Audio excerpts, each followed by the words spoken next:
Hi there, and welcome to week 5 of the DRK March to May knit along Q&A. I'm not gonna lie, this is my third attempt at recording this today. Technology is just not on my side, so cross your fingers for me because it's been rough.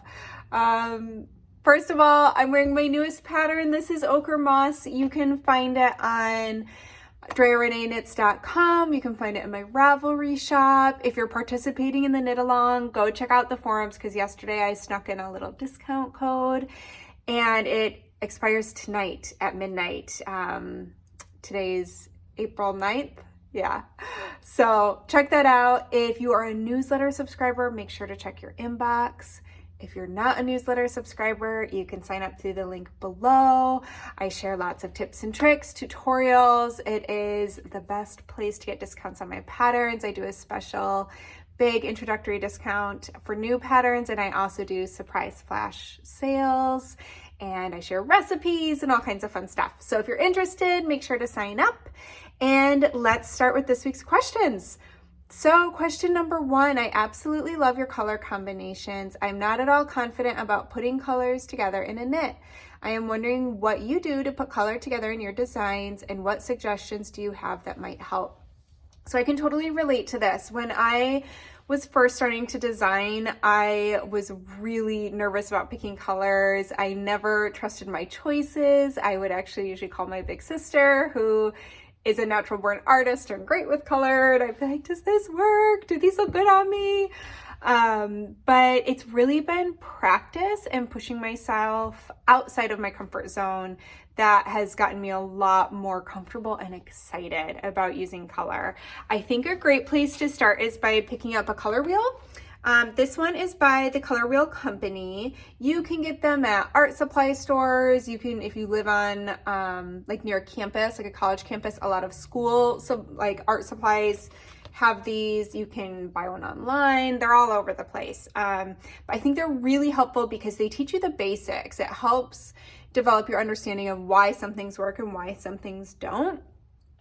Great place to start is simply monochromatic. So pick one color that's really bringing you a lot of joy, and then just choose another of the same color in a different shade. So either lighter or darker. This is really beautiful in 2-color brioche. It can be quite striking in stranded color work as long as you have enough contrast. From there, you can even you could do a color right next to each other, but it's even a little more effective if you actually just like hop a color. That tends to make really beautiful combos. And my favorite is actually to do what's called split complementary. And this is a great way to start picking like color pops or that unexpected color combination that makes people go like, oh, I wouldn't have thought to put those colors together.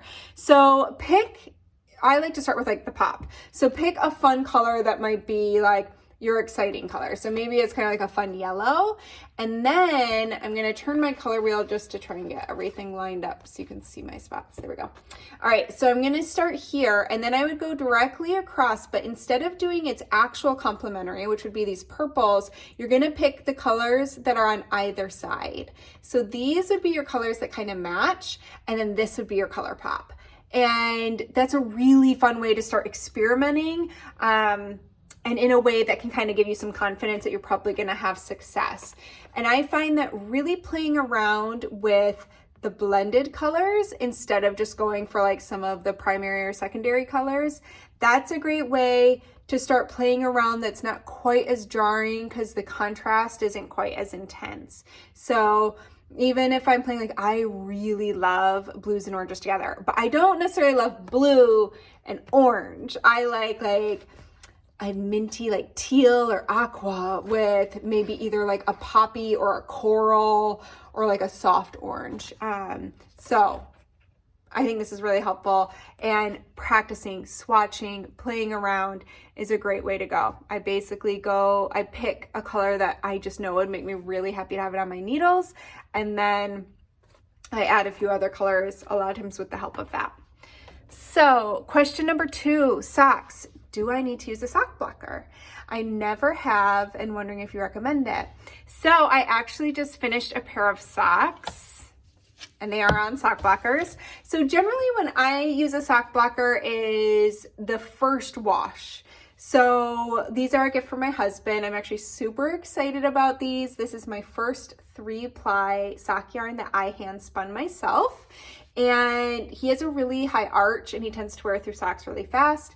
So this fiber is actually from Spindalicious and it has some mohair in it. And I'm hoping that will give it some added strength. The pattern is the DRK Everyday Socks, which is the socks. I always have at least one pair of these on my needles as like my go-to walk around knitting. So I'm really excited to give these to him. So I like to do that first wash on the blocker because it gives it this beautiful, like nice round toe. They just look really nice. These are, I only have one size, so those are actually for my size, not my husband's size. So you can see how I kind of like had to scrunch the sock up on there because I was more wanting just like the nice round toe and heel. But from there on, I wear almost only hand knit socks. And so I only have one set of sock blockers. So I don't really fiddle with it just to clean my socks. I give them a soak with some wool wash, give it a little wring out, and I actually just hang it up in a bar in my laundry room. But I do love when they're freshly off the blockers because they look extra beautiful. So that is what I do. And I'll put a link to that sock pattern in the notes as well. All right. Hi, Andrea. I have a couple of cropped sweaters that have the correct measurements and gauge, but after blocking, I find myself tugging them down to create a little more length. Do you think I could block them again a little more aggressively to get the extra length? I definitely think you can try that. It's going to depend a little bit on what your yarn is made of. Like more natural woolly yarn, non-superwash might have a little more bounce back. It might fight that stretch a little bit. If it was superwash yarn, it should grow. So I would definitely try it. I think if that doesn't work, if your sweaters were knit from the top down, I would just take out your bind off and I would either extend the ribbing or I would also pull out the ribbing and extend the body of the sweater so it's the length you want it. Because after putting all that effort into a sweater, you should be able to wear it and feel really great in it. One thing I wanted to say too in regards to that is I've mentioned my magic numbers before. So when I'm talking about my magic numbers, whenever I find a measurement in something I'm knitting that works really well for my body, I always write that down so that in the future, if I'm knitting something that's the similar style, I know what length I feel really good in. So let's say it's a 3/4 length sleeve. I know I like 14 inches. If it's a cropped sweater, I like between 8 and 10 inches, depending on what kind of yoke it is. So having those numbers is really helpful to know, okay, I know that this is gonna feel really good for me to wear.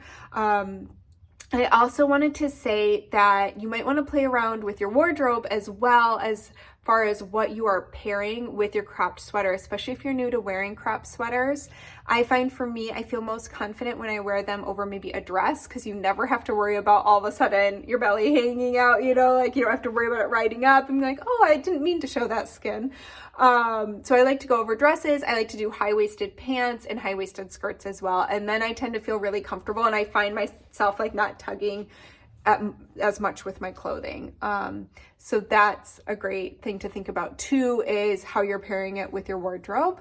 But yeah, definitely see if you can't block it out. If not, add length and then write down that number that feels really good for your torso length. Like for me, I'm really short-waisted, so I can do a little bit less length in my sweater body.